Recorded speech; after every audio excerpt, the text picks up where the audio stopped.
우리 은혜 받으실 하나님의 말씀은 고린도전서 6장 1절에서 11절 말씀 교독하겠습니다. 너희 중에 누가 다른 이와 더불어 다툼이 있는데 구태여 불의한 자들 앞에 고발하고 성도 앞에서 하지 아니하느냐?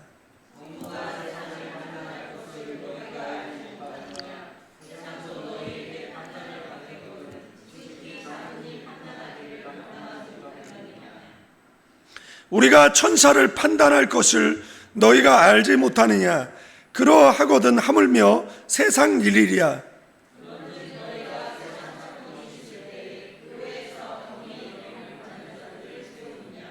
내가 너희를 부끄럽게 하려 하여 이 말 하노니 너희 가운데 그 형제간의 일을 판단할 만한 지혜 있는 자가 이같이 하나도 없느냐?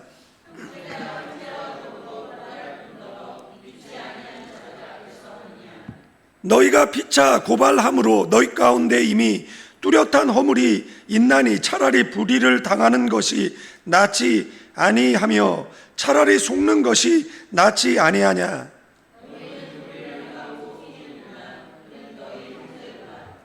불의한 자가 하나님의 나라를 유업으로 받지 못할 줄 알지 못하느냐? 미혹을 받지 말라. 음행하는 자나 우상 숭배자나 간음하는 자나 탐색하는 자나 남색하는 자나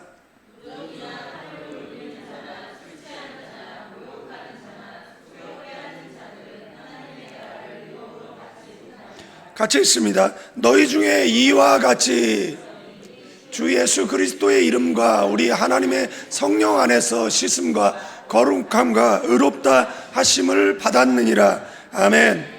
우리 오른손 높이 성경책 드시고요, 저를 따라 기도합니다. 이것은 나의 성경책입니다. 하나님께서 내게 주신 것입니다.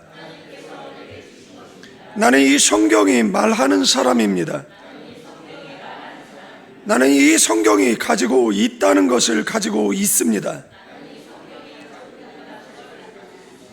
나는 이 성경이 할 수 있다는 것을 할 수 있습니다. 오늘 설교자를 통하여 하나님의 말씀을 듣는데 겸손히 받아들여 반드시 변화받을 것을 우리 다 같이 예수님의 이름으로 기도합니다. 아멘.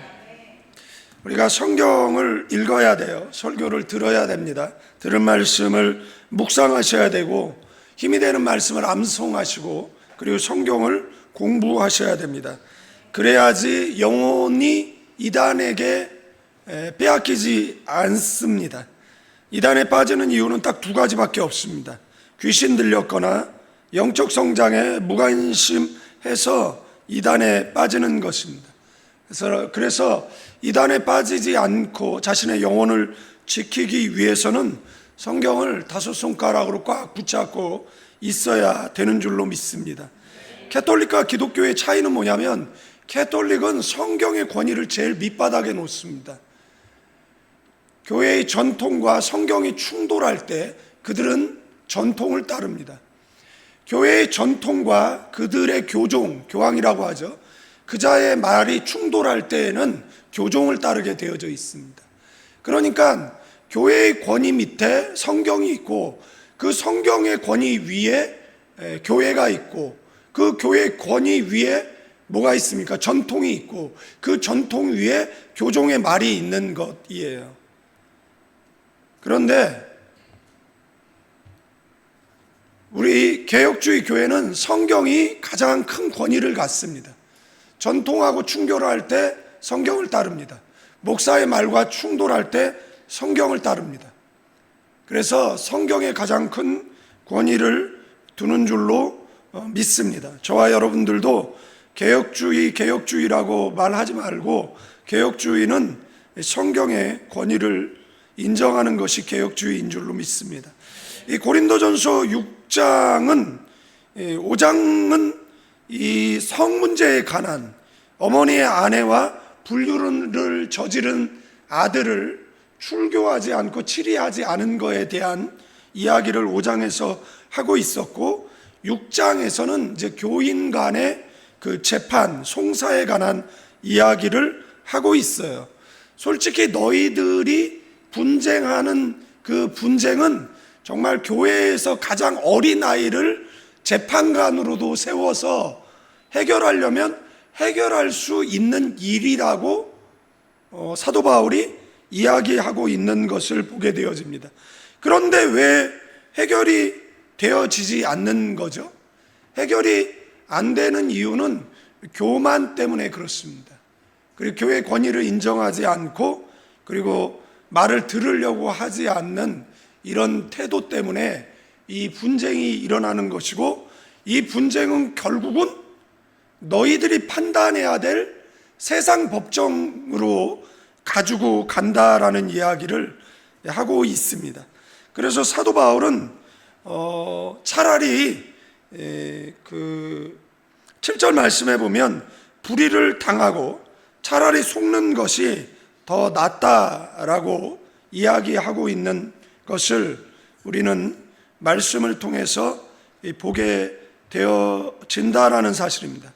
물론 분쟁이 없을 수는 없죠. 그러나 그 분쟁을 해결할 만한 사람이 없느냐라는 겁니다. 그러니까 분쟁을 해결하는 그 중재자를 이야기하는 겁니다. 이 중재자가 중재를 잘못하게 되어지면 이 분쟁이 더욱 커지게 되어지는 거죠. 이런 지혜 있는 자가 너희들 가운데 없느냐, 이렇게 사도 바울이 오늘 우리에게 묻고 있다라는 사실입니다. 이 성도 간에 여러분들 착각하지 마세요. 그러니까 재판하지 말아라, 그러면 하나님께서는 이 세상 법정을 인정하지 않는다든지 그런 건 아니라는 것 또한 기억하셔야 돼요. 사도 바울은 재판을 받았고 그 재판을 따랐고, 그 다음에 자기가 억울하다라고 생각되었을 때는 상고했던 내용들까지 성경 속에 나와 있는 것을 보게 되어진다라는 겁니다. 그러니까 여기서 말하는 것은 좀 사소한 일 가지고 이게 자꾸 확대되어지는 것을 이야기하는 것을 말하는 것이라는 것입니다. 그래서 세상 법정보다는 교회 법정이 더 커야 된다라는 이야기를 하고 있는 겁니다. 그러니까 세상의 법정의 권위보다는 교회의 권위가 더 커야 한다라는 것입니다. 팬데믹 3년 동안에 공무원들이 와서 교회를 지키고, 여러분들 우리나라는 종교의 자유가 있는 나라예요. 그들이 한 행위는 초법적 행위예요. 그래서 그것을 맞서서 싸웠어야 돼요. 교회 못 들어오게 하고, 그 다음에 들어오면 그 사람이 바이러스를 갖고 들어오지 않는다라는 보장이 어디 있습니까? 제 아는 목사님은 그렇습니까? 그러면 교회 오십시오. 그러나 교회 문 앞에서 알코올 세례를 퍼부었습니다. 당신이 그 바이러스가 없다라는 확인서 갖고 오시고, 그 다음에 우리는 방역 수칙을 지켜야 되기 때문에, 그래서 그 방역 수칙을 지키는 거죠. 어떻게 교회 안에 예배를 드리지 않는 사람이 들어와서 예배를 감시하는 일이 있을 수 있습니까? 미국의 교회들은 재판을 걸었고 결국엔 재판에 승소해서 그 나라가 이 종교의 자유가 보장되어진 그 교회에 와서 조종 통제할 수 없다라는 그런 판결을 받아냈잖아요.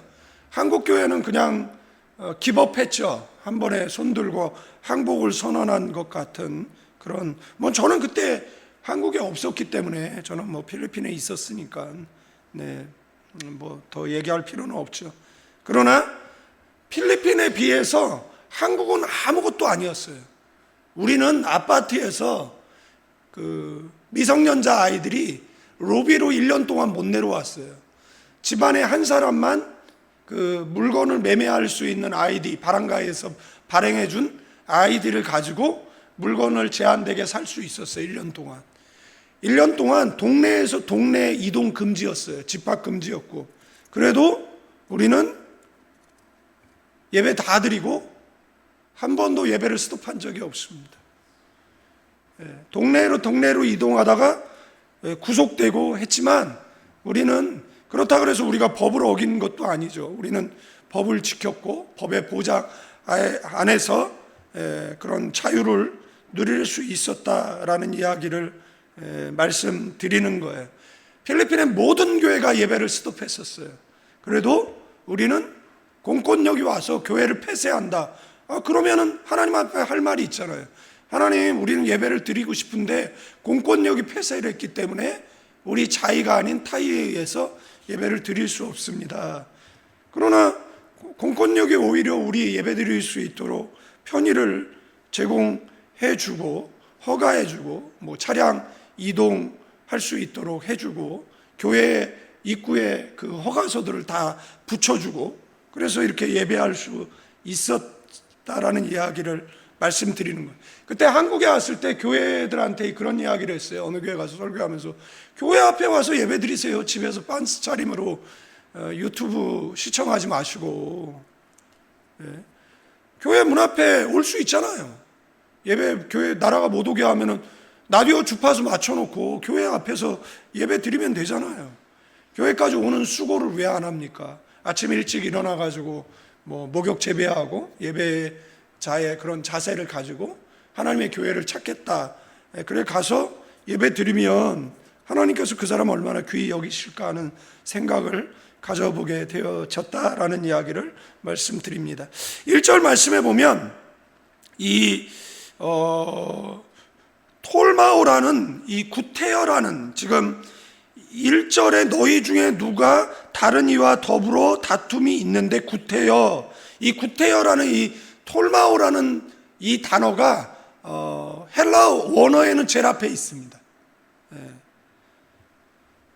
그러니까 구테여 너희 중에 누가 다른 이와 더불어 다툼이 있는데 이렇게 되겠죠. 그런데 이 톨마오라는 이 단어는 어떤 뜻이냐면 위험을 무릅쓰고 용기를 내고 담대하고 그 다음에 감히 이런 의미를 갖고 있습니다. 그러니까 감히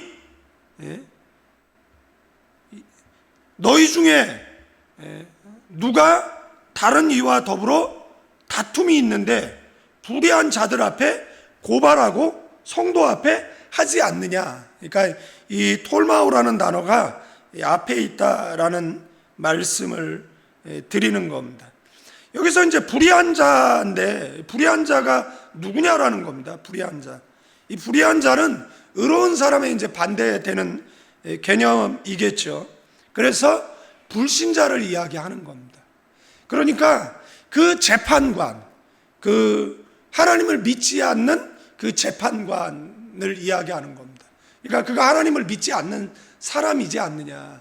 그러니까 너희들끼리 해결할 수 있는 문제를 왜 믿지 않는 자에게 가서 판단을 받으려고 하느냐라는 것입니다. 그래서 여기서 말하는 이 불의한 자, 이 톤 아디콘이라는 이 단어는 그 모든, 그죠? 하나님을 부인하는, 하나님을 믿지 않는 모든 세상의 재판관들을 지칭하는 그런 단어라는 것을 우리가 말씀드릴 수 있고, 당시 이방 종교 사회 단체조차도 스스로 이제 문제가 생겼을 때에는 그 스스로 해결하는 관행이 있었는데, 심지어 유대교도 스스로 해결하려는 이런 관행이 있죠. 필리핀은 이 동단위, 우리나라에 이제 동단위가 있잖아요. 우리나라가 이 개발도상국이었을 때 우리나라가 전 세계 유행국가 170개 국가의 166, 1인당 국민소득 83불의 정말 빈민국가 거지나라였잖아요. 불과 50년 전만 해도.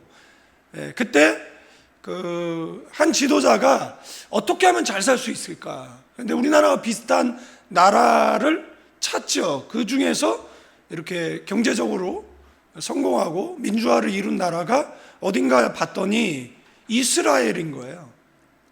그래서 이스라엘에 랍비들을 초청합니다. 그리고 그 랍비들이 그 이스라엘은 지금 우리나라의 강원도만한 땅이잖아요. 예. 그래서 우리나라 전국 산야를 다 보여주고, 그런데도 이들이 아무 말도 안 하고, 옛날에는 공항이 이제 김포공항 이제 출국하려고 그러는데, 그래도 뭔 좀 이야기를 해주고 가야 되지 않겠느냐 이야기를. 그래서 마지못해서 그 사람들이 하고 간 이야기가 뭐냐면 이렇게 좋은 환경에 이렇게 못 사는 것도 기적이다 뭐 이러고 갔대요. 네. 그래서 이스라엘을 벤치마킹해서 우리나라에 적용시킨 게 뭐냐면 그 시나고게 회당, 그죠? 그게 이제 우리나라에는 마을회관, 마을회관입니다. 그래서 이스라엘은 마을회관에 누가 앉아 있죠? 랍비가 앉아 있습니다. 그래서 랍비로부터 그 삶의 지혜를 배우고, 뭐 언어를 배우고, 그 다음에 이스라엘이 1인 기업 체계거든요. 그래서 기술을 배우고, 그래서 유대인들은 고부가가치 산업, 지금은 고부가가치 산업이 뭘까요? 요즘은 뭐죠? 요즘은 뭔지 모르겠네요. 요즘은 뭐 벤처 기업을 운영하는 건가요? 요즘은 뭐죠? 근데 이제 과거에는 금속 세공이었습니다. 뭐 다이아몬드 세공. 그래서 유역 그 보석상들은 대부분 유대인들이 하잖아요. 그래서 원석을 사다가 가공하면, 그러니까 원석은 500만 원인데 가공하면 1, 2억의 가치가 있는 거죠. 그러면 500만 원짜리를 가공했으니까 나머지는 다 순이익이 되는 거잖아요. 그래서 이런 고부가가치 그 사업을 했어요. 그래서 유대인들은, 지금 우리나라는 뭐 전 세계가 다 그렇지만 이렇게 회사에 들어가면 노조를 가입하고, 그 다음에 이제 그 노동자의 인권을 대변하고 임금 협상을 하고 뭐 그런 거잖아요. 그래서 우리나라에 이제 뭐 자동차를 사려면 막 1년씩 기다린 이유가 뭐냐면, 노조에서 소렌토는 1년에 한국에 4만 대만 만든다, 딱 이거예요. 그래서 이상 되는 사람들은 계속 기다려야 되는 거. 아무리 수요가 있어도 우리는 안 만들어. 그렇게 만들면 우리가 피곤해. 우리가 가로하고 뭐 우리가 그렇게까지 일할 필요는 없어. 그런데 뭐 그러는 거예요. 뭐 그러면서 이제 얘기를 하는 거예요. 잘못 얘기하면 또 노조 비판이 되어지니까, 또 노조에 관련된 사람이 있다가 또 불끈 해가지고 역시 교회는 다니면 안 돼 뭐 이럴까봐 여기까지만 이야기하는데, 근데 그분들이 이제 하다가 뭘 하냐면 고용승계라는 걸 합니다. 고용승계. 고용승계가 뭐냐면, 저는 뭐 민노총이 됐든 뭐가 됐든 뭐 교회 걱정하시는데 저는 해주고 싶은 말이 있어요. 그냥 너나 똑바로 살아. 그냥 교회가 알아서 할 테니까. 니네가 왜 정치인들이 같지 않게 교회 걱정하거든요. 그냥 너나 똑바로 살아. 그러니까 누가 무슨 얘기하면 여러분 똑같이 얘기하세요. 그냥 옆 사람에게 너나 똑바로 살아. 그죠? 그냥 왜 교회를 지네가 걱정을 해요. 근데 걔네들이 고용승계가 뭐냐면, 이 좋은 일자리, 내 아들도 취업시켜달라 뭐 이런 것 같아요. 그런데 그러면서 교회를 향해서 세습, 지네는 계승이고 교회는 세습입니까? 그렇게 말하면 안 되죠. 그죠? 여러분들, 이게 무슨 대형 교회를 이렇게 세습한다, 이건 문제가 될 수 있는데, 200명도 안 되는 교회는 미자립 교회거든요. 목회자 사례도 못 주는 교회인데, 정말 미국에서 오라는 모든 교회 마다하고, 아버지 콜링 받아가지고 시골 농촌 교회에 왔는데 그 100명도 안 되는 교회 교인들이 세습 반대. 결국은 그분이 미국으로 갔죠. 그러니까 그건 세습이 아니에요. 그거는 뭐라고 얘기하냐면 계승이에요. 고난을 계승한 거예요. 수고와 힘듦을 계승한 거라고 이렇게 말할 수가 있다라는 거, 여러분들 기억해 두시길 바라겠습니다. 얘기가 좀 곁길로 갔는데, 이 불의한 불의한 자, 그러니까 예수 믿지 않는 사람들에게 교회의 재판을 부탁해서야 되겠느냐라는 거예요. 그리고 뭐 유대교뿐만 아니라 뭐 그 이방 종교도 그 안에서 일어나는 문제는 뭐 하는 거죠? 스스로 해결을 했는데 예수 그리스도를 믿는, 그래서 시작되어진 그 교회가 이 문제 하나를 해결을 못한다라고 한다라면 그게 과연 옳은 일이냐라는 이야기를 성경이 오늘 우리에게 하고 있다라는 것이에요. 그래서 법 이전에 어떤 차원? 신앙적 차원에서 해결하라는 겁니다. 그러니까 세상 법정 가지고 가지 말라라는 이야기를 하고 있는 겁니다. 이걸 잘못해서 가지고 여러분의 무슨 어떤 그 재산상 손해를 일으키고 그 다음에 어떤 것에 대해서는 재판 가는 것을 성경이 불허하는 게 아니에요. 그거는 그렇게 할 수 있는 일이라는 이야기를 드리고요. 그리고 2절에 보니까 성도가 세상을 판단할 것을 너희가 알지 못하느냐. 그러니까 성도가 뭘 판단해? 세상을 판단한대. 그 다음에 3절에 보니까 천사도 판단한대요. 누가요? 성도가. 여기에 판단이라고 이 번역된 헬라어 동사 이 크리누시는 미래 능동태인데 이거는 그 종말에 이루어질 내용들을 말하는 거예요. 그러니까 종말에 뭐가 이루어지는 거죠?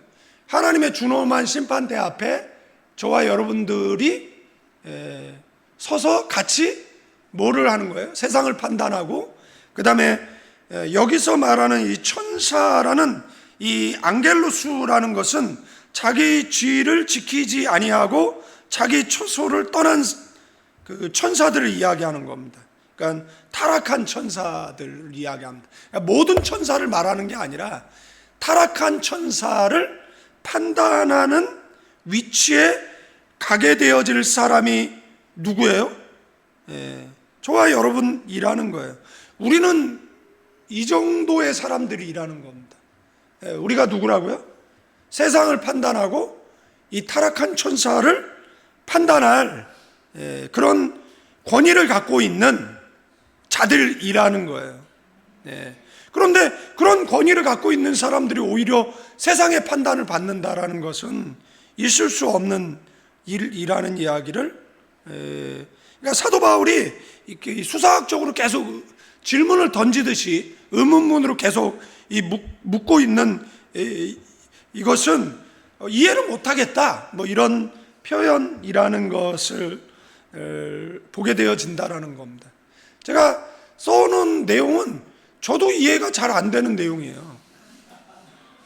그래서 이렇게 설교를 하면 여러분도 잘 이해가 안 돼.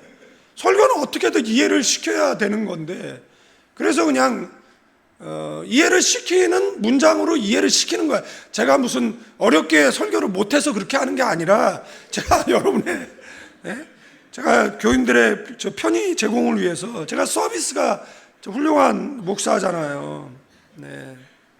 그래서 말씀을 이제 드리는 거고, 4절 5절에 보니까 그런즉 너희가 세상 사건이 있을 때 교회의 경히 여김을 받는 자들을 세우느냐.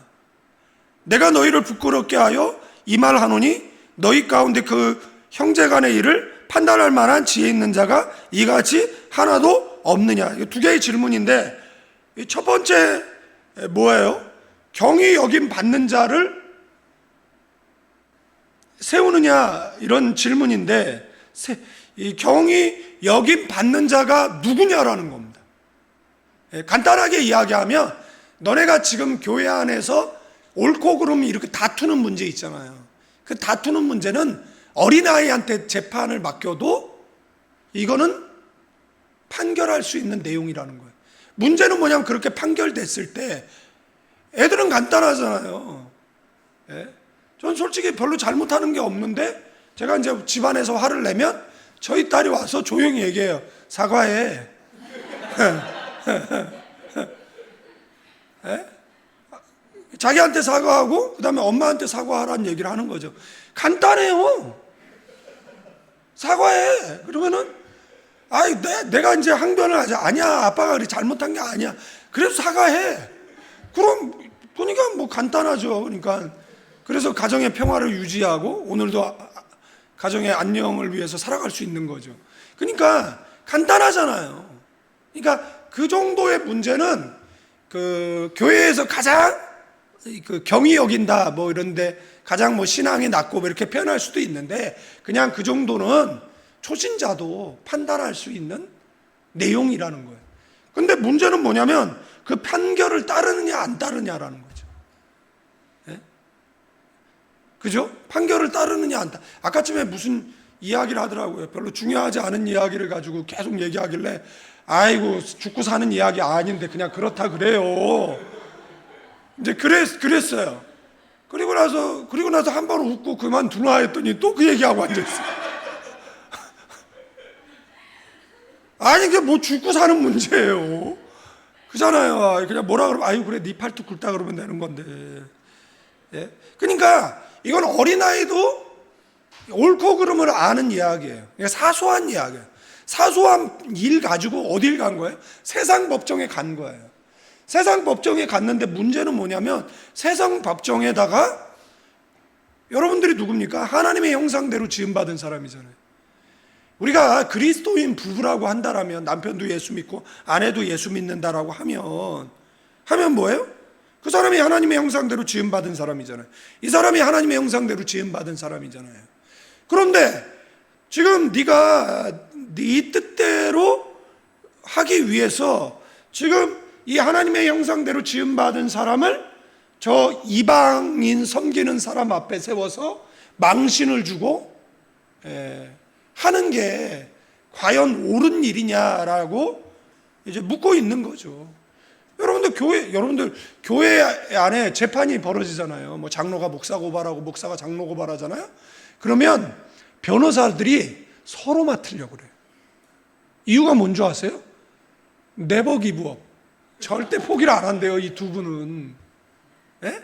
그래서 끝까지 뭘 할 수 있는 거예요? 이익 창출을 할 수 있는 거예요. 이분들이. 근데 그걸 하지 말래잖아요. 그죠?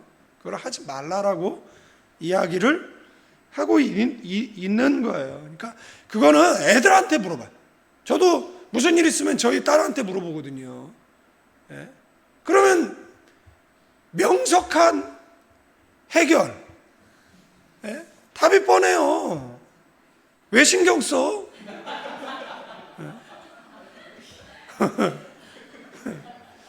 예? 예? 그래서 또 나오죠. 두 번째 질문은 뭐예요? 그것을 중재할 만한 자가 없냐라는 이야기를 하는 거예요. 그래서 너희로 하여금 부끄럽게 하려고 사도 바울이 이 편지를 쓴다라는 거잖아요.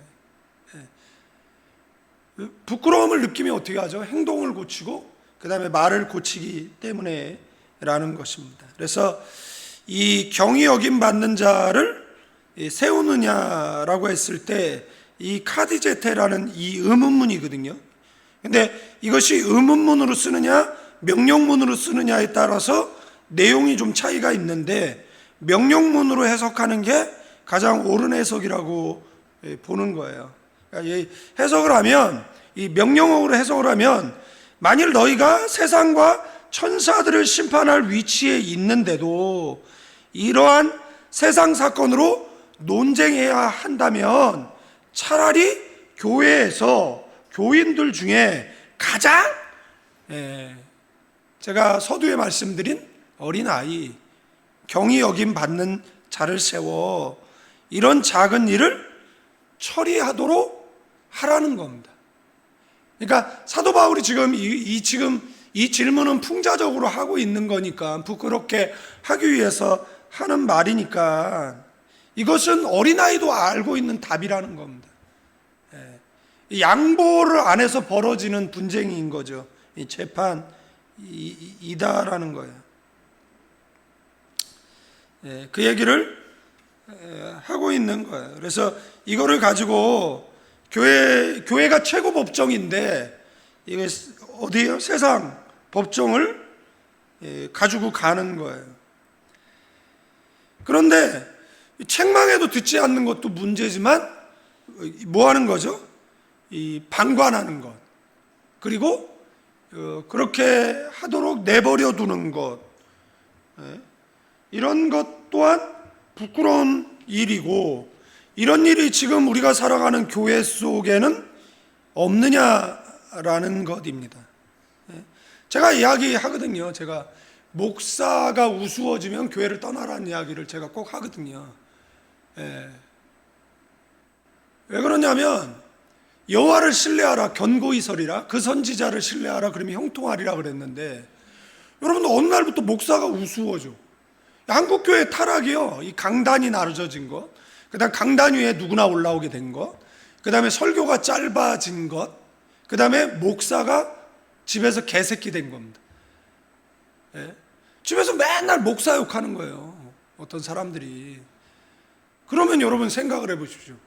어떤 놈이 와가지고 저한테 뭐라고, 옛날에 필리핀에 있는데 그 아버지가 장로인데 그 아들놈이 저한테 뭐라 그러더라고요. 목회 똑바로.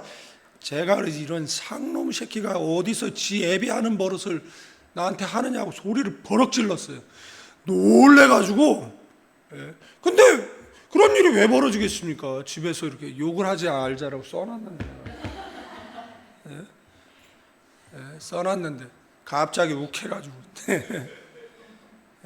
그러니까 아버지가 목사 우습게 알면 그 애들도 그러더라고요. 애들도 그러거든요. 참 피가 거꾸로 솟는 일이죠. 그런 일이죠. 근데 그거는 문제가 안 되는데, 그거보다 더 큰 문제는 뭐냐면 은혜를 못 받는다는 거.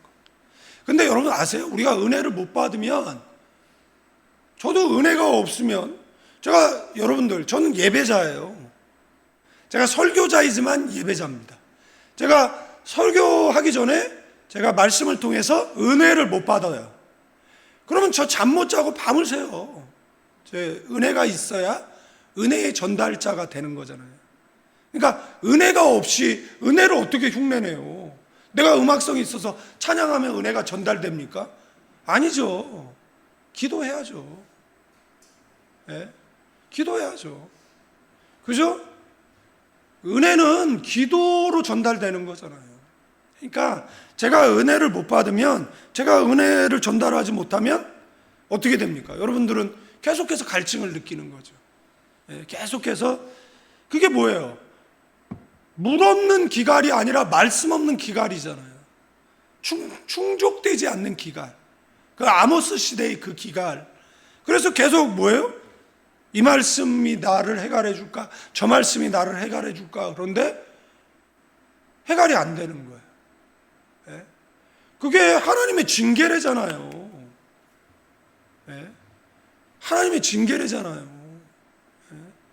그러니까 은혜를 못 받는다라는 것도 정말 심각한 문제예요. 그래서 은혜를 달라고, 그죠? 기도. 저는 안 변하거든요. 저는 옛날 모습 그대로고 옛날 방식 그대로 설교하고, 근데 옛날에는 은혜를 받았는데 지금 못 받아. 자, 옆 사람에게 목사님 문제겠냐? 너의 문제지. 이렇게 인사하세요. 저 문제겠습니까? 저는 뭐 맨날 그 똑같은데 설교 길게 하고, 근데 무슨 저한테 문제가 있어요. 자, 옆 사람에게 너의 문제예요. 내 문제가 아니라 당신 문제예요. 그러니까 누가 목사님 설교가 은혜가 안 돼요. 그러면은 회개해. 너 지금 문제가 생겼다. 이렇게 얘기하지. 그래, 내 생각에도 좀 목사가 문제가 있어. 그러면 안 된다는 이야기를 하는 거예요. 그리고 은혜는 제가 이렇게 호중하게 듣고 있어서 주는 게 아니에요. 은혜는 하나님께서 누구에게? 사모하는 사람에게 주시는 거예요. 그래서 오늘 은혜를 못 받았다. 자, 옆 사람에게 너의 문제예요. 당신의 문제예요. 당신이 돌짝밭인 거예요. 그럼 돌을 골라내야죠. 가시를 제거해야죠. 옥토를 만들어야죠. 그래서 하나님의 말씀이 어떻게 하는 거죠? 심어줘야죠. 아멘. 여러분들 6절서부터 보면 이 형제와 더불어 고발할 뿐더러 믿지 아니하는 자 앞에 하느냐, 계속 그러니까 계속 반복되어지는 이야기가 계속 가는 겁니다. 결론을 향해서 너희가 피차 고발함으로 너희 가운데 이미 뚜렷한 허물이 있나니, 그러니까 이 고발하는 것 자체가 너희한테는 뭐가 되느냐라면 허물이 된다라는 이야기를 하고 있는 겁니다. 그런데 이 허물이라는 이 헥테마라는 이 단어가 패배라는 단어예요. 그러니까 헥테마가 경기에 사용되면 패배가 되어지는 거고, 여기에는 허물이라고 사용되어졌는데, 여러분들 이것이 결국은 뭐라는 거예요? 그래서 세번역 성경은 이렇게 번역했습니다. 여러분이 서로 소송을 제기하는 것부터가 벌써 여러분의 실패를 뜻합니다. 왜 차라리 불의를 당해주지 못합니까? 왜 차라리 속아주지 못합니까? 이렇게 번역하고 있어요. 그래서 그 본문을 다른 버전들로 읽어보는, 그러니까 영어 성경은 있잖아요. 킹 제임스 버전도 있고, 그 다음에 NIV도 있고, NIV는 좀 너무 리버라이즈고, 이렇게 성경을 계속 고치잖아요. 이걸 머독이라는 언론 재벌이 그 NIV 판권을 샀기 때문에 거기서 이제 그 남성 명사로 쓰인 것, 여성 명사로 쓰인 것을 중성 명사로 쓴다든지, 이래서 이렇게 그 성차별적이지 않은 그런 단어들을 쓰거든요. 그러니까 그거보다는 RSV가 가장 정확한데, 근데 그래도 여러 성경을 요즘은 다 보이잖아요. 원어도 볼 수 있고, 그 다음에 한글도 우리말 성경도 있고, 그죠? 여러 성경들이 있잖아요. 그래서 세번역도 있고, 그러니까 보면 조금 더 이해가 더 쉬워요. 예. 여러분들 이 고린도 교인들의 잘못이 뭐냐? 첫째는 이 그리스도인의 공동체 안에서 있을 수 없는 분쟁이 발생하는 것이라는 거죠. 그러니까 충분히 이해할 수 있고, 충분히 화해할 수 있고, 충분히 오해를 풀 수 있는 그것을 감정을 키운 거잖아요.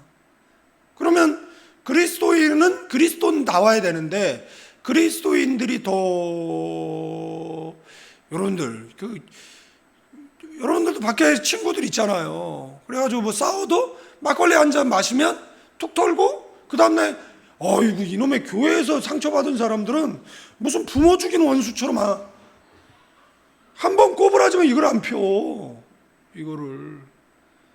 그래서 설교, 자 웃으면서 저를 보세요. 네, 웃으면서. 네, 그래서 설교 시간에 저 인상 쓰고 있는 사람들은 뭔가 꼬부라져 있는 사람이에요. 네? 뭔가 제가 무슨 아까 저 욕해가지고 그게 불편해가지고 그거에 생각이 잡혀가지고 저기 설교 시간에 어떻게 욕을 하지? 이제 이 생각에 사로잡혀가지고. 예. 그다음에 두 번째는 뭐냐면, 이 분쟁을 스스로 해결하지 않고 송사한 것. 예. 그 다음에 이제 결정적인 잘못은 뭐냐면, 그 불신자의 법정에 다른 사람을 세운 거예요. 그죠?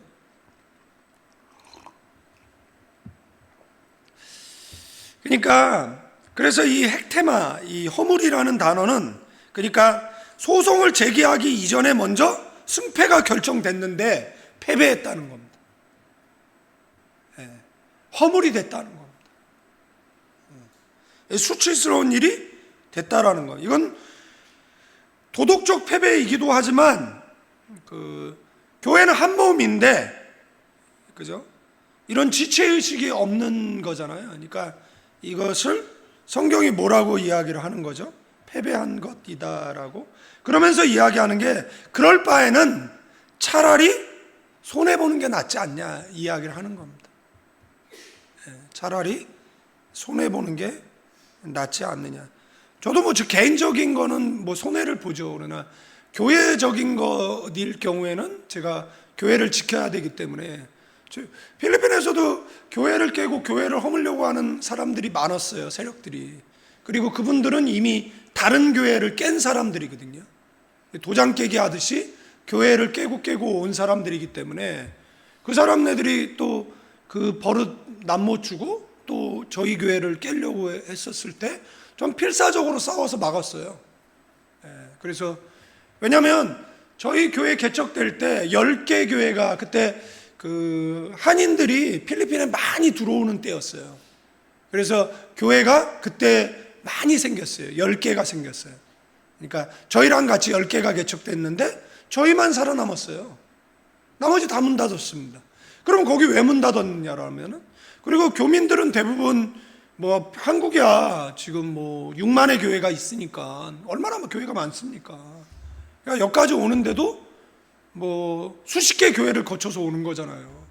저도 여기까지 오는데 한다성 교회도 거쳐서 오고 영종중앙교도 거쳐서 오고 뭐 이렇게 교회들을 거쳐서 오는 거예요. 그러니까 그 교회 가볼까 하는 유혹을 이기고 내가 여기까지 오는 거잖아요. 그잖아요. 나도 그냥 그 교회 평신도로서 그냥 예배나 드리면서 목사 설교나 평가하면서 그 교회 헌금하면서 다니까 뭐 이런 생각도 할 수 있잖아요. 그러나 그 모든 유혹을 이기고 그 다음에 교회까지 이렇게 오는 건데, 여러분들도 얼마나 많은 교회를 통과해서 여기를 이렇게 오는 거냐라는 거예요. 그죠?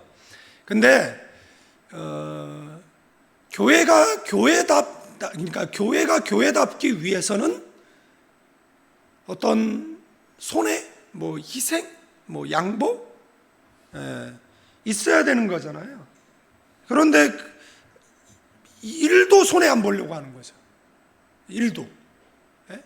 일도 손해 보려고 하는. 그러니까 도장 깨듯이 교회를 깬 사람이 계속 와서 똑같은 문제로 교회를 또 깨려고 그러는 거예요. 그러면 결국 어떻게 합니까? 맞서 싸우고, 안 되면 뭐 세상 법정 간 일은 없지만 뭐 세상 법정 가서라도 교회를 지켜내려고 하겠죠. 그러나 그 외에 그냥 개인적인 뭐 이런 뭐 비방하고 뭐 이런 거는 웬만하면 그냥 뭐 들어도 못 들은 척하고 그냥 삶의 손해 양보 뭐 하면서 살아가죠. 그죠? 여러분들 그러면서 살아가는 거잖아요. 안 그래요? 어디 한번 건드려봐. 뭐 이런 거예요? 내가 성격을 보여주랴 뭐 이런 건가? 성경은 마태복음 5장 39절에 42절에 누구든지 내 오른뺨 어떻게 때리죠? 이렇게 때려야 돼요. 오른뺨이 되려면. 그러면 왜 이렇게 때리냐면 이게 걔보다 못한 사람이라고 철저하게 무시하는 행위거든요. 일본 선교를 갔어요. 후쿠시마 원전 터졌을 때 저희가 그 2학기까지 가서 거기 이제 봉사하고 그 노방전도 하고 했었는데 3차인가 갔었죠. 근데 이제 그 시부야 하루에 그 애들이 전도지 나눠줘야 되는 게 350장인가 뭐 한 500장인가 돼요.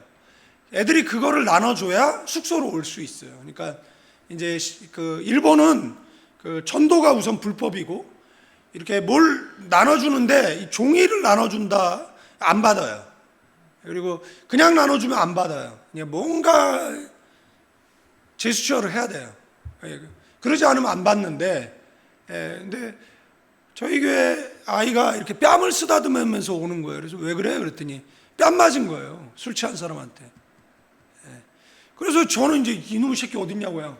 가자. 그런데 목사님 벌써 갔어요. 그래?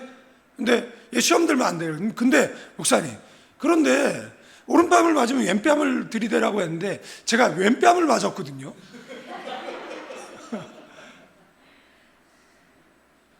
그래서 왼뺨을 맞았기 때문에 그러면서 이제 갸우뚱하면서 온 거예요. 그래서 얘가 참 얼마나 대견한가 뭐 그런 생각을 했습니다.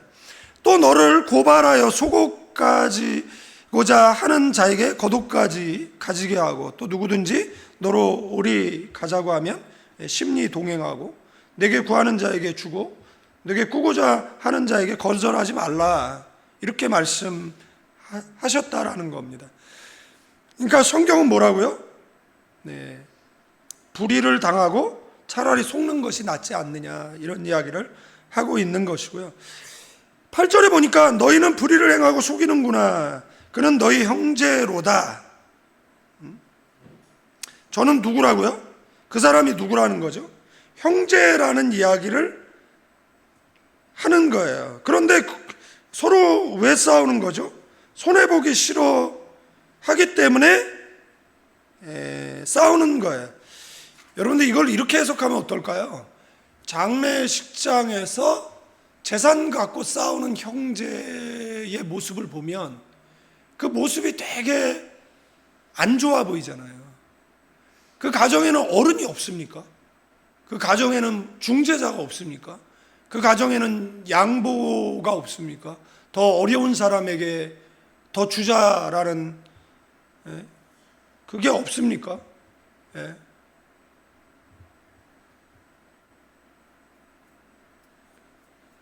그래서 이 불의를 행한다라는 것은 이 아디케이터라는 헬라어인데, 이거 속이고서 빼앗는 것을 불의를 행하는 겁니다. 그러니까 아니 교회 안에서 누구를 속이고 누구 것을 뺏느냐라는 겁니다. 이 교회 공동체에서. 그러니까 세상 공동체면 몰라도 교회 공동체에서 그러면 안 되는 거잖아요. 근데 아세요? 교회가 사기에 가장 취약하다는 거? 그래서 교회들만 다니면서 전문적으로 사기를 치는 분들도 있어요. 여러분도 안심하세요. 우린 사기 쳐가지고 할 게 없어. 그런 표정이야.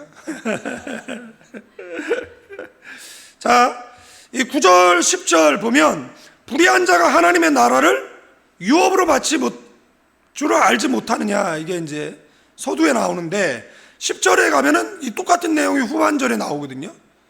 하나님의 나라를 유업으로 받지 못하리라. 그래서 하나님의 유업을 받지 못하는 사람들 이 5 그룹, 그죠? 그 다음에 또 하나님의 유업을 받지 못하는 5 그룹, 이게 둘로 9절과 10절 이렇게 나눠져 있는데, 위에 9절에 나와 있는 5가지의 죄의 카테고리는 그 성적인 죄의 죄를 이야기하는 것을 보게 되어진다라는 겁니다. 그러니까 이 죄의 성격 때문에 결국은 하나님의 나라의 대적이 될 수밖에 없는 거죠. 그러니까 개별적으로 짓는 죄지만, 개인이 짓는 죄인데 이 사람네들이 교회와 같은 공동체를 이루고 있지는 않잖아요. 그런데 결국은 죄를 짓는 사람들은 하나의 공동체라는 거 성경은 이야기하고 있는 것을 이제 보게 되어지는데, 이런 사람들에게 미혹을 받지 말아라. 이 미혹을 받지 말라라는 것은 속지 말라라는 겁니다. 한번 찾아볼까요? 그래서 음란, 이거는 포르네이아, 이거는 그 고린도전서 5장을 이야기할 때 이야기한 거예요. 그러니까 돈을 주고 성을 사거나 돈을 받고 성을 팔거나, 그래 이런 문제라고 말씀을 들었어요. 그래서 이 포르네이아에서 이 포르노의 어원이 포르네이아거든요. 지금도 굉장히, 지금 시대가 그 사탄은요, 우리가 어떤 혁명, 그죠? 자유, 이런 혁명들이 일어나는 거잖아요. 자유. 이런 자유들이 잘못하면 지나쳐 방종이 되는 경우들이 굉장히 많는데, 이 방종이 가지고 오는 게 뭐냐라면 이 성적 문란이죠. 이 포르네이아. 그렇습니다. 이 시대에도 음란했고 지금 우리가 사는 시대에도 음란한데 하나님의 나라를 유업으로 받지 못한답니다. 누가요? 이 음행하는 자는 하나님의 나라를 유업으로 받지 못한다라는 이야기를 하고 있는. 두 번째는 뭐죠? 우상숭배. 우상숭배는 그러니까 우상 숭배하는 신전에서 신전의 미동, 그러니까 지금으로 말하면 호스트죠. 남창이 있었고, 그 다음에 이제 그 여사제가 있었잖아요. 그래서 뭐 바알과 아세라 신전도 마찬가지고, 이 성행이 그 음양의 하빌이 뭐 다산과 풍요를 가지고 온다라고 주장을 했었으니까. 그래서 그 다음에 이제 뭐 간음인데 고린도전서 5장에는 아버지의 아내와 불륜을 저지른 아들이 나오잖아요. 그러니까 친모는 아니지만 계모나 그러나 아버지의 아내잖아요. 창세기의 아브라함의 12아들 가운데도 그런 아들이 있었어요. 그래서 이 결혼의 신성함을 파괴하는 그런 하나님 나라를 유업으로 받지 못한다라고 성경은 이야기하고 있고요. 그 다음에 여기서 우리가 주목해야 될 거는 탐색이나 남색입니다. 탐색이 뭐죠? 지금 이 구절에 보시면 탐색이 나오고 남색이 나오는데, 탐색은 뭐고 남색은 뭐냐라는 겁니다. 이 탐색은 말라코스라는 유약한 여자 같은 이런 뜻을 가지고 있습니다. 이 동성애자들에게도 이 여자 역할을 하는 사람이 있고 남자 역할을 하는 사람이 있습니다. 남성적인 사람이 탑이고요, 여성적인 사람이 바텀인데, 그래서 이 동성애자들은 탑 바텀을 찾는다라는 이 광고를 이제 올리는 거죠.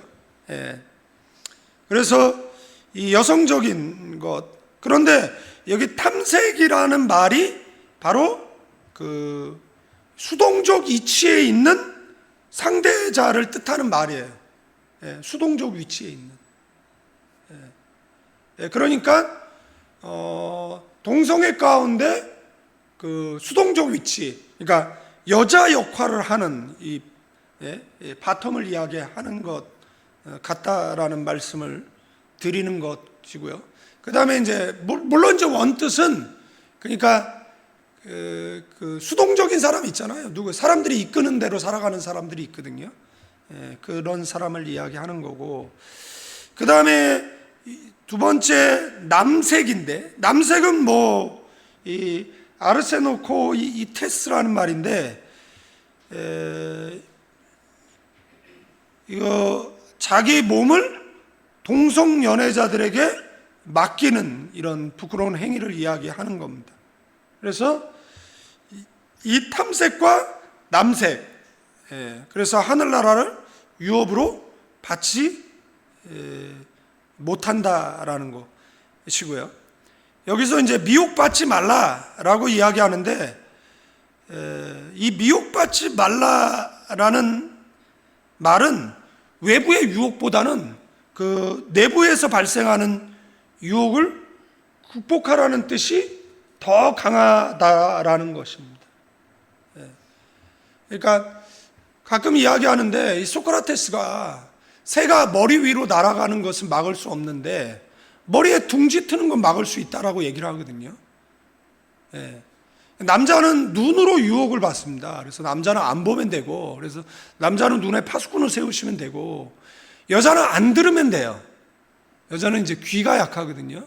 그러니까 여자는 귀에다가 파수꾼을 세우시면 될 것 같습니다. 그리고 이 안에서 계속해서 올라오는 이런 어떤 충동들이 있잖아요. 이것을 통제하셔야 됩니다. 이걸 통제를 못하면 결국은 우리의 인생이 하나님께서 원하지 않는 방향으로 흘러갈 수 있다라는 이야기를 이제 말씀드리는 겁니다. 그 다음에 또 5부류의 사람들이 나오죠. 또 5부류의 사람이 나오는데, 앞에 5부류는 말씀드렸던 것처럼 성적 타락한 자들을 이야기하고 있는 거고, 뒤에 5부류는 도적, 탐욕 부리는 자나 술 취하는 자나 모욕하는 자나 속여 빼앗는 자들은 하나님의 나라를 유업으로 받지 못한다, 이렇게 이야기를 하고 있어요. 그래서 뭐 이거는 뭐 또는 설명을 드릴 게 없죠. 그죠? 탐욕은 욕입니다. 그러니까 여러분들 욕을 지금 한국 애들이 욕을 너무 많이 하더라고요. 애들이 어린아이들이 욕을 많이 하는데 욕 많이 하는 사람에게 예언해 주시면 됩니다. 곱게 못 죽을 겁니다. 그러니까 욕을 많이 하는 목사님들은 하나님께서 대부분 침상에 던졌어요. 반신불수나 뭐 이런, 그래서 또 대소변 받아내면서 회개시켰어요. 어떤 분은 침상에 던져서 7년을 회개시키고. 그러니까 여러분들 정말 한 시대에 쓰임받은 유명한 목사님인데 곱게 못 죽는 분들 계시잖아요. 아, 이분은 이렇게 유명하신 분인데 왜 이분은 노년에 이렇게 불명예스러울까, 이런 분들 있잖아요. 그죠? 근데 그것도 은혜예요. 왜 은혜냐면 하나님께서 그로 하여금 회개시키는 거예요. 그러니까 하나님께서 그 사람을 왜 침상에 던지느냐라고 이야기했을 때, 그래서 성경이 이야기하는 거야. 고기를 탐하고, 오늘 고기 먹었는데, 고기를 탐하고, 그 다음에 술을 즐겨하는 자를 사귀지 말라라고 했습니다. 재앙이 누겠냐? 분쟁, 근심, 까닭 없는 창상, 원망이 누게, 5가지 재앙이 누겠냐면 이 투마치, 술 마시는 이 두주불사죠. 두주불사들에게 있는 겁니다. 여러분들 뭐 혈액순환으로 한두 잔 하는 거 누가 뭐라 그럽니까? 그거 갖고 뭐라고 얘기하는 것도 웃겨. 아무도 얘기 안 해. 그러나 내일 생활에 지장이 있도록 마시는 거는, 그거는 누가 뭐라는 게 아니라 자신을 위해서 그러면 안 되죠. 그러니까 뭐 말술 먹다가 돼술 먹다가 뭐 잔술 먹고 그래 끊는 게 그냥 끊으면 돼. 그냥 끊어. 아시겠죠? 왜 아멘 안 해? 나 못 끊겠다 이런 거야? 벌써 끊었어요 목사님 뭐 이런 거구나. 나 몰랐네. 왜 사귀지 말라 그러냐면 이 사람한테 재앙이 따라다녀요. 근심이 따라나갑니다. 분쟁이 따라다닙니다. 까닭 없는 창상이 따라나. 입만 열면 원망하거든요. 그죠? 그럼 어떻게 하죠? 오형제를 만나게 해줘야죠. 자, 이렇게 보시면 이 5가지, 이 가운데 뭐 하지 말라? 술 취하지 말라. 술 취하지 말아요. 술 먹는 사람 있나? 이 자꾸 얘기 돌아가고 도돌이표처럼 또 돌아가고 술 먹는 사람이 있어서 돌아가는 걸 거예요. 분명히. 술 끊어. 좋은 말로 할 때. 뭐 내가 좋은 말로 할 때 끊겠죠. 내가 안 하면 하나님께서 두들겨 팰 텐데 뭐. 그러니까 맞고 끊을래? 그냥 끊을래? 하나님 나라를 유업으로 못 받는 데잖아. 그러니까 왜 그러냐면 여러분들 욥이 그 애들이 그 파티했잖아요. 막 욥은 당대의 재벌이잖아요. 그러니까 얘네들은 땀 흘리고 수고하지 않았는데도 부가 있는 거잖아요. 아버지로부터 물려받은. 그러니까 맨날 뭐 하는 거야? 맨날 파티하는 거야. 맨날 파티. 맨날 파티하는 거야. 인생 뭐 있어? 겐세라세라 하는 거죠. 될 대로 되라 하면서. 그런데 욥기서 보면 욥의 행사가 늘 이랬대요. 욥은 매일과 같이 그 술 먹고 자빠져 자는 애들 깨워가지고 그 다음에 명수대로 예배를 드려줬대잖아요. 왜요? 간밤에 하나님 모른다라고 해서 뭐 할까봐? 지옥 갈까봐. 지옥 갈까봐 욥이 늘 그렇게 했대잖아요. 그죠? 몰라요? 그 욥기에 나오는 걸? 그리고 이것들 때문에 욥은 10자녀가 그랬어요. 10자녀가. 근데 아세요? 하루아침에 다 죽어버렸습니다. 제 아는 목사님이 목사가 됐어요. 근데 첫 설교가 이제 욥기야. 10자녀가 죽고 하나님께서 갑절의 축복을 줬다 뭐 이런 설교를 했나 봐.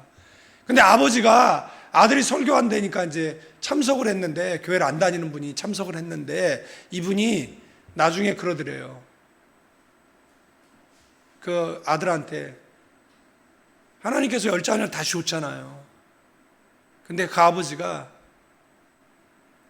다시 줘서 축복으로 넌 설교를 했는데 그 열 자녀가 그 열 자녀냐 이야기를 하신 거예요. 그러니까 그렇게 설교하지 마라 이런.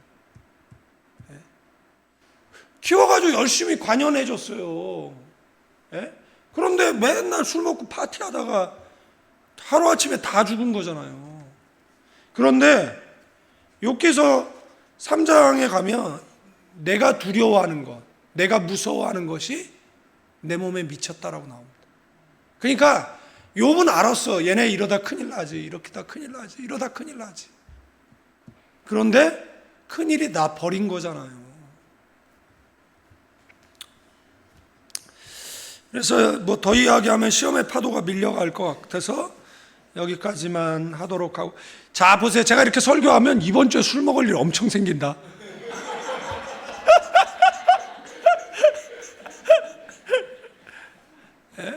화이팅 하시기 바랍니다.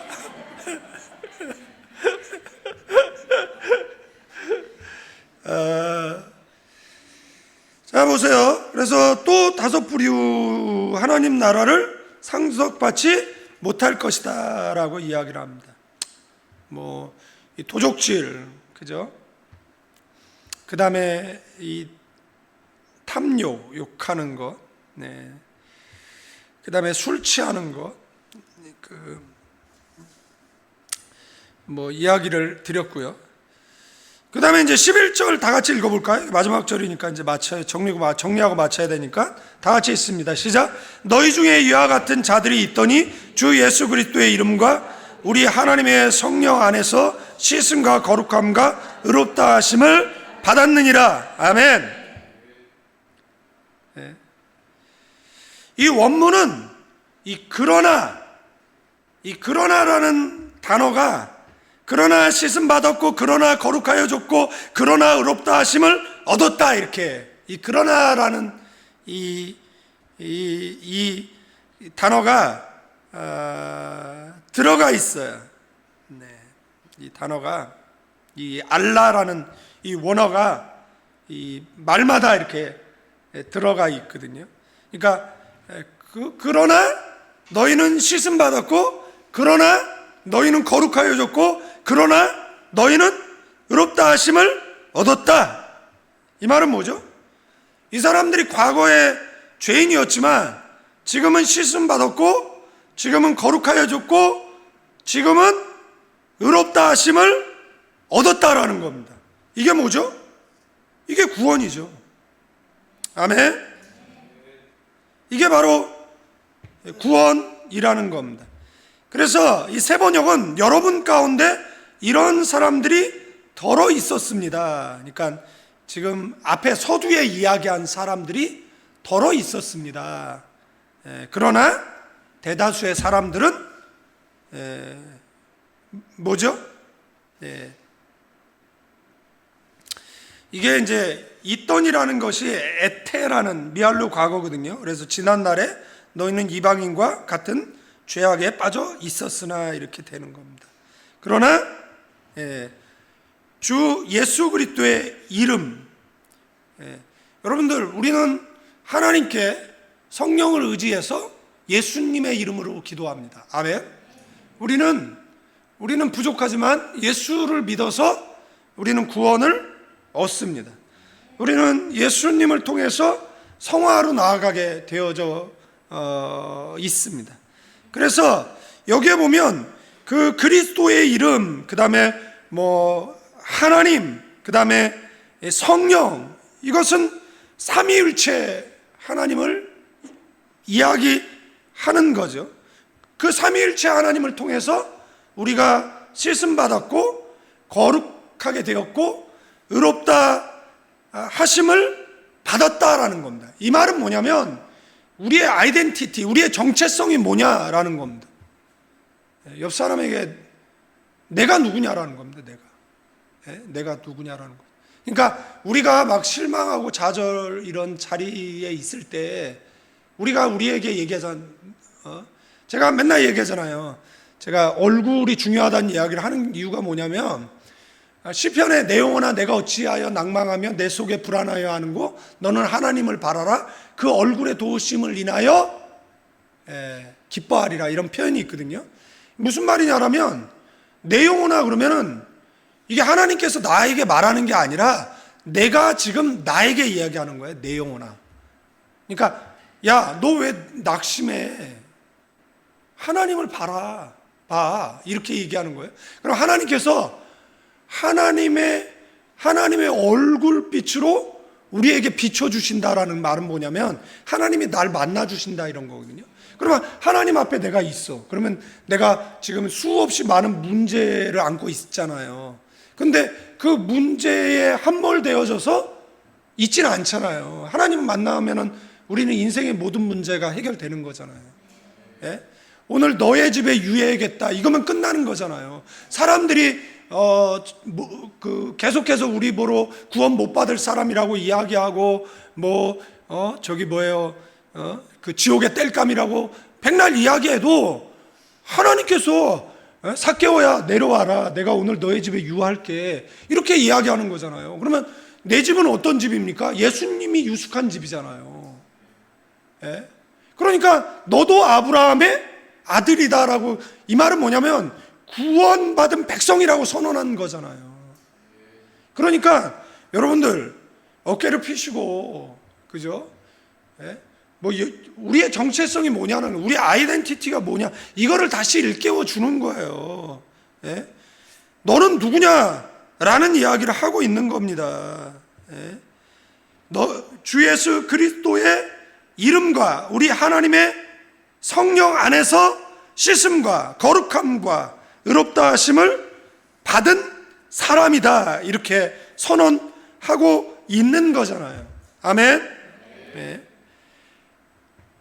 그래서 지금 우리 성경에는 빠졌지만, 그러나 그런 사람도 있지만, 그러나 너는 씻음 받았다, 그러나 너는 거룩해졌다, 그러나 너는 의롭다 하심을 받았다. 아멘. 우리가 누구라고요? 우리가 씻음 받고 거룩하고 의롭다함 여김 받은 사람이라는 겁니다. 아멘.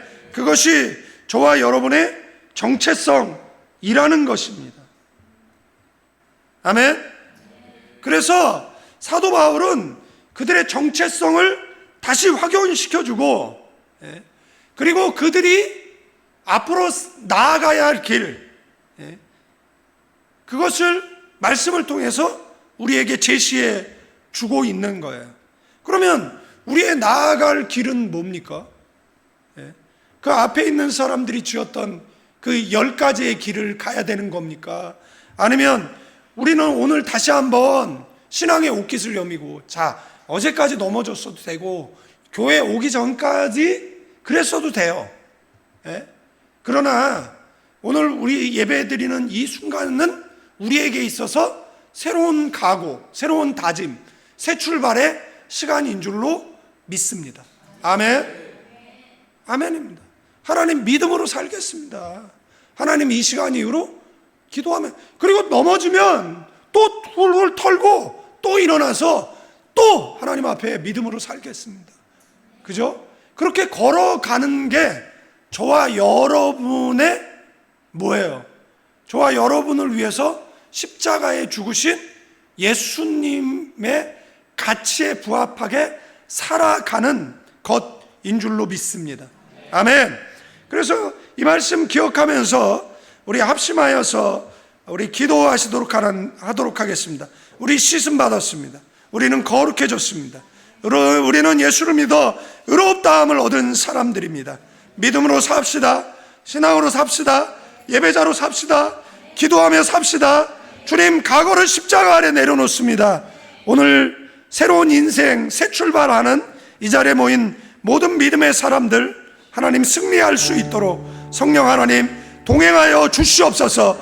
우리 오른손 들어 주여 삼창하시고 합심하여 기도할 때 하나님 이 손 잡아 주세요, 죄악에서 우리를 일으켜 주세요 라고 합심하여 기도합니다.